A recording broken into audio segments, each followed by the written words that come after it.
Getting set for the restart. The cars are in turn 4. Darrell, if you're Kurt Busch, you got to get that car out in clean air. How can you do it? Well, it's going to be tough. You're going to have to run behind Dale Jr. He's the Pied Piper right now. Follow me, baby. Wherever I go, you go with me. When I pit, you pit.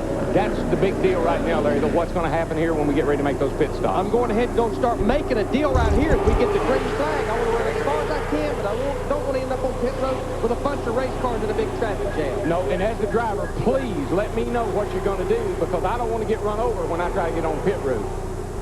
50 laps. We predict these cars can go about 34 laps on a tank of fuel, and that's not far enough. I say they go 38. Maybe 40. I bet you somebody goes 40. What do you think, Larry? I think in the draft, yeah, because the draft helps you get a little better fuel mileage. So, yeah, possibly I'd say that we can go 40 laps. But, again, the further we can go, the more I'm going to talk you into fuel only. I like it. Plus, if I'm the last guy on pit road, I can see what everybody else did. And maybe gas only will win the race for me. Don't pit till I have to. See, Rusty Wallace in the 2 car right there, remember, he nursed it to that brake with that flat tire, and he stayed on the lead lap.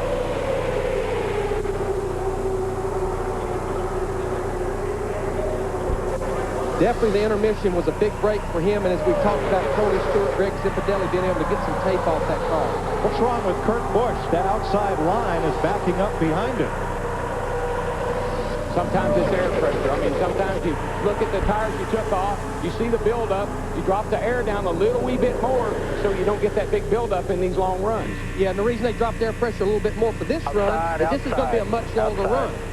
Matt Kenseth guns for the lead on the outside.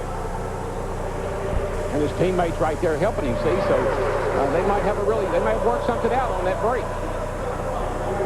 And I talked to Robbie Reisner this morning. He said Matt was really happy with the way this car drives on long runs. He could stay in that throttle. Well, I never really thought anybody could get around Dale Jr. like that, but that's pretty impressive right there. That's what he did everybody in the first segment. And there's nothing wrong with Kurt Busch. He's lined up right behind his Roush right where he wants to be. Yeah, I think he's right where he wants to be, Mike.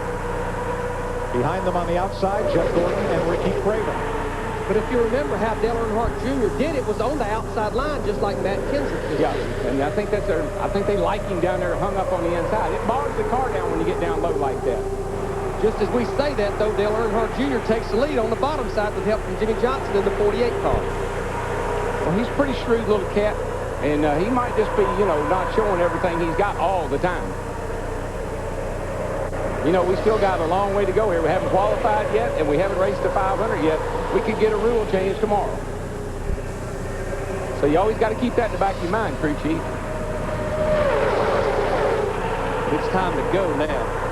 Well, we'll worry about that 50-lap thing. We'll worry about tomorrow, but you can take it one day at a time. Be smart tonight, too. For the lead.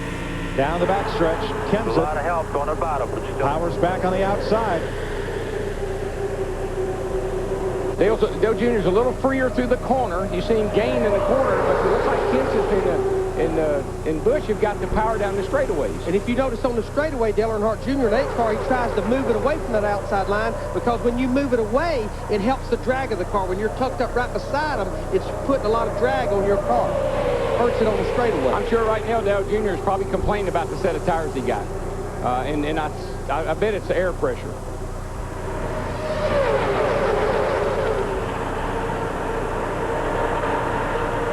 And the other thing, every time I didn't anticipate, I come down pit road like they did, and I sat there and didn't do anything to my car. That was a big mistake. I had to anticipate what was going to happen to this car in a 50-lap run. Might want to make a little adjustment. So you're saying Junior's as good as he was the first 20 laps. Everybody else worked on it and got a little bit better, and he just kind of sat there. But they did what they had to do. There was no way, I don't think, you could do anything and make adjustments to that car as good as it was.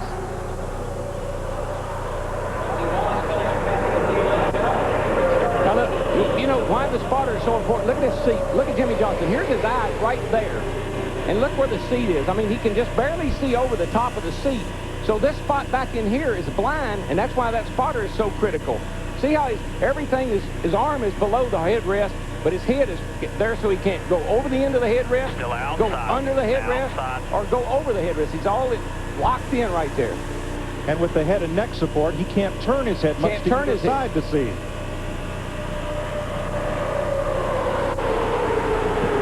Let's go to Jimmy's pit and Matt. Well, Mike, one of the most popular crew chiefs on pit road, Steve Meal's been down here. The 22's been down here. Everyone trying to make a deal. When do you think you're going to pit, Chad? Right now, I'm not totally for sure, but we're looking at probably around lap 50, 51 in that area. We're not getting real good fuel mileage. A lot of these guys are doing a little bit better than we are right now. But right now, the low Chevrolet's running pretty good, so they want to play with us.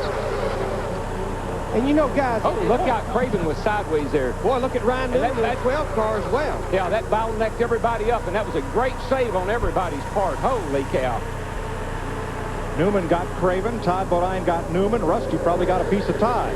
That's just a chain reaction. That's what happens. Somebody had to get out of the throttle when you're running that close together.